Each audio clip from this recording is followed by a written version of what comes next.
Companies here in Singapore might have to cut emissions, with proposed standards to be released as early as next year. The country's energy regulator will also be allowed to own power infrastructure. Now, the changes come as a global fuel crunch shines a spotlight on energy security. Melissa Goh reports. Singapore's energy sector now accounts for 40% of its carbon emissions. In a move to fight climate change, the Energy Market Authority will be able to implement policies to reduce greenhouse gases during import, generation or supply of electricity.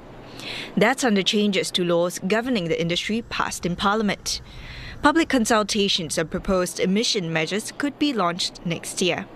In developing greenhouse gas emission standards, EMA will ensure that these standards are reasonable and realistic, but they are also ambitious.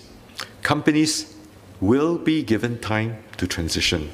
Another change is that EMA will be able to build, own and operate power infrastructure. Dr. Tan says this will safeguard energy supply, especially during the transition to low-carbon alternatives. But MPs raised questions about fair play. May I ask, how would EMA play its role if it is both a Genco, wholesaler and regulator?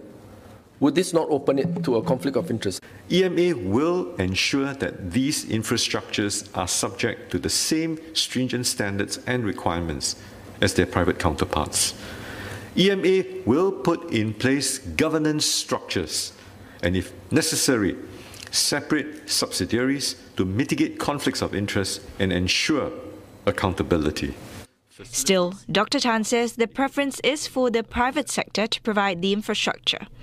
And if the government needs to step in, the EMA will coordinate with industry players to avoid duplicative investments. The amendments also expand its powers to borrow, meaning EMA can issue bonds to finance the construction of such critical infrastructure. It seems like this change also opens a gap in our energy security.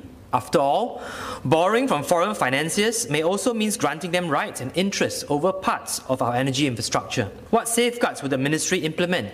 Any borrowing by EMA to fund energy infrastructure will not be securitized to the asset.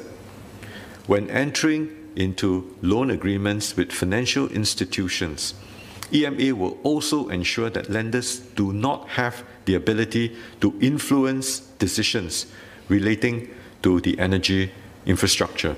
Other changes cover the protection of critical electricity and gas infrastructure.